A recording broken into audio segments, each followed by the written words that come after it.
معزز سامعین و ناظرین، السلام علیکم ورحمۃ اللہ وبرکاتہ۔ آج ہم ایک انتہائی موضوع اور موجودہ حالات کے مطابق مسلمانوں کی نجات کے لیے یہ جو صورت نازل ہوئی، جس میں اسلامی مدنی ریاست کے تمام خد و خال نہ صرف واضح کر دیے گئے بلکہ حضور نبی کریم رؤوف الرحیم کی رسالت اور نبوت کو بھی پوری دنیا پر عالم اسلام پوری دنیا میں پھیلا دیا گیا۔ تو یہ اس صورت کا فلسفہ سمجھنا انتہائی ضروری ہے، تبھی اس صورت کی سمجھ آئے گی کہ کون سا رکوع کس لیے نازل کیا گیا اور کہاں اس کا نزول ہوا۔ تو اس گزارش ہے کہ اس میں کو سنتے وقت انتہائی توجہ سے سنیں اور مکمل سنیں، تو تاکہ یہ سورہ توبہ بہت انتہائی مشکل ہے، اس کو سمجھے، یہ اس کے سیکوینس کو سمجھے بغیر اس کی سمجھ نہیں آتی۔ تو اس بندہ ناچیز نے کو تھوڑی سی کوشش کی ہے، وہ اس میں کچھ روشنی ڈالنے کی کوشش کروں گا اور امید ہے کہ آپ اس کو پسند کریں گے۔ تو اس سورت کا مطالعہ شروع کرنے سے پہلے اس سورت کا مختصر جائزہ اور اس کے تمام جو وجہ نزول ہے وہ بھی بیان کرنے کی کوشش کروں گا۔ تو اب اس سورت کا خلاصہ کا مطالعہ کرتے ہیں۔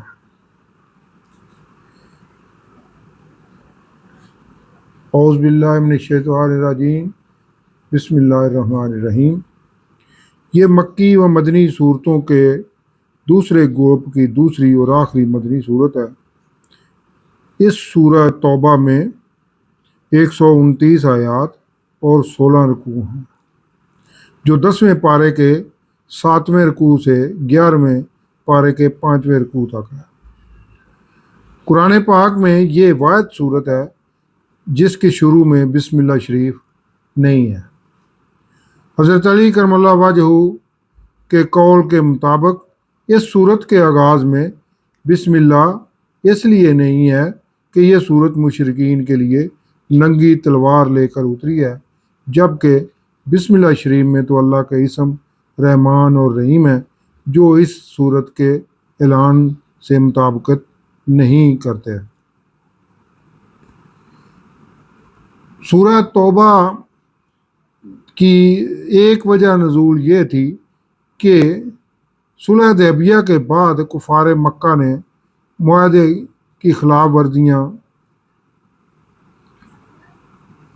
شروع کر دیں،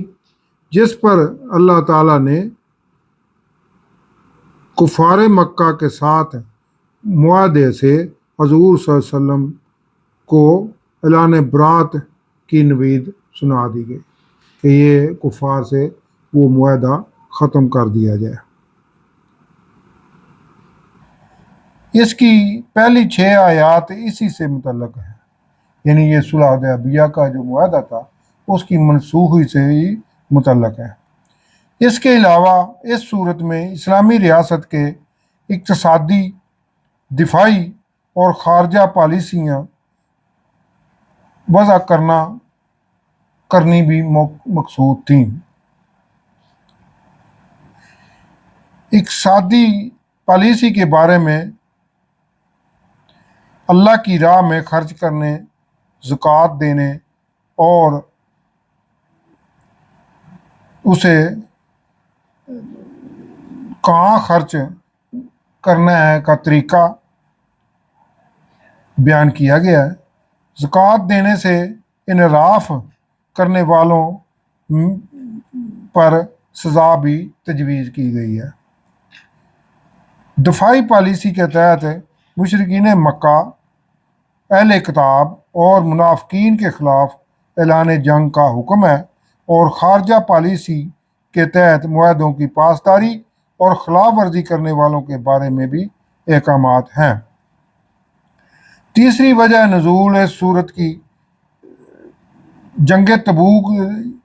کا تفصیلی ذکر ہے، جس میں کچھ مسلمانوں کی کمزوریوں پر سخت گرفت کی گئی ہے، اور جب ان پر زمین تنگ ہو گئی اور انہیں غلطی کا احساس بھی ہو گیا تو انہیں معاف بھی کر دیا گیا۔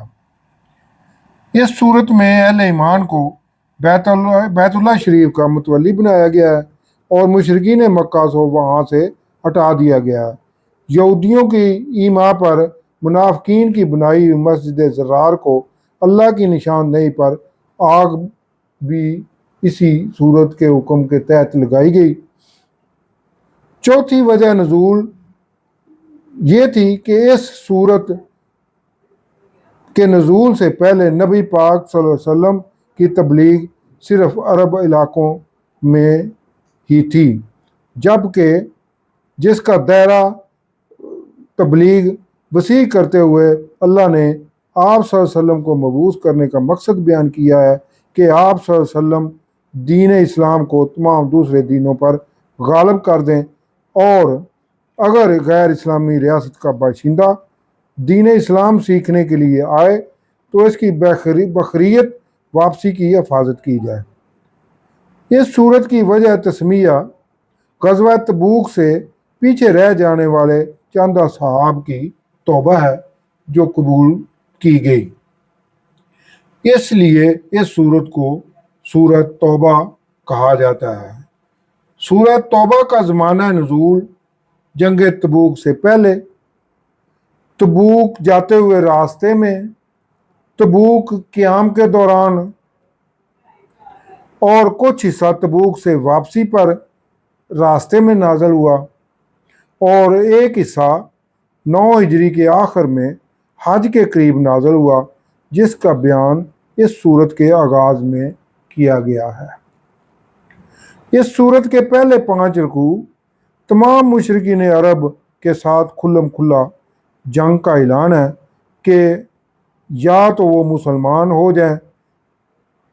یا لڑنے کے لیے تیار ہو جائیں، جس کا ذکر پہلے، چوتھے اور 5ویں رکوع پر مشتمل ہے، جبکہ دوسرا اور تیسرا رکوع مشرکین مکہ پر لشکر کشی کی تربیت اور تیاری سے متعلق ہے۔ اس صورت کا دوسرا حصہ 6 رکوع سے 16ویں رکوع تک ہے، جس میں حضور صلی اللہ علیہ وسلم کی رسالت کے بارے میں تمام بنی نوع انسان کو بتایا گیا ہے کہ آپ صلی اللہ علیہ وسلم کی رسالت قیامت تک جاری رہے گی۔ حضور اکرم صلی اللہ علیہ وسلم نے جس کی ابتدا صلح حدیبیہ کے بعد 6 ہجری سے کی تھی، جب آپ صلی اللہ علیہ وسلم نے عرب علاقوں سے باہر بادشاہوں کو خطوط لکھے، جن میں کیسر روم، ایران کا بادشاہ کسریٰ، مصر کا بادشاہ مقوقس اور حبشہ کا بادشاہ نجاشی شامل تھے۔ یاد رہے کہ یہ نجاشی بادشاہ جس کو خط حضور صلی اللہ علیہ وسلم نے 6 ہجری کے بعد خط لکھا تھا، یہ وہ نجاشی بادشاہ نہیں تھا جو ہجرت حبشہ کے دوران مسلمان ہو چکا تھا۔ یہ موجودہ بادشاہ جس کو خط لیا گیا وہ اس مسلمان بادشاہ نجاشی کا جانشین تھا، اور یہ بھی اس مسلمان بادشاہ نجاشی کو اعزاز حاصل تھا کہ حضور صلی اللہ علیہ وسلم نے اس کی نماز جنازہ بھی غائبانہ طور پر پڑھائی تھی۔ آپ صلی اللہ علیہ وسلم نے خطوط میں ان تمام بادشاہوں کو دعوت اسلام دی، بصورت دیگر جنگ کے لیے تیار ہو جانے کا حکم دیا۔ حضور صلی اللہ علیہ وسلم کی عرب کے علاقوں سے باہر مہم جوئی کا اختتام غزوہ تبوک پر ہوا۔ رومیوں کو 6 ہجری کے بعد لکھے گئے خطوط ہی جنگ موتا اور غزوہ تبوک کا باعث بنے۔ خطوط لکھنے کی اصل وجہ یہی تھی کہ دعوت اسلام کی تبلیغ تمام بنی نوع انسان تک پہنچا دی جائے۔ سورت کے دوسرے اور تیسرے رکوع کا زمانہ نزول 8 ہجری فتح مکہ سے پہلے کا ہے، جس میں اہل ایمان کی جنگ کے لیے تیاری اور تربیت کی گئی ہے، جبکہ پہلا، چوتھا اور پانچواں رکوع کا زمانہ نزول 9 ہجری حج سے 1 ماہ پہلے کا ہے، جس کے مطابق مشرکین مکہ سے کیے گئے تمام معاہدات کی منسوخی اور ان سے جنگ کا اعلان حج کے دوران ان کو پہنچا دیا گیا کہ مشرکین مکہ ایمان لے آؤ ورنہ جنگ کے لیے تیار ہو جاؤ، اور ایمان نہ لانے کی صورت میں انہیں یہ بھی بتا دیا گیا کہ آئندہ انہیں حج اور بیت اللہ کی خدمت سے بھی منع کر دیا گیا ہے۔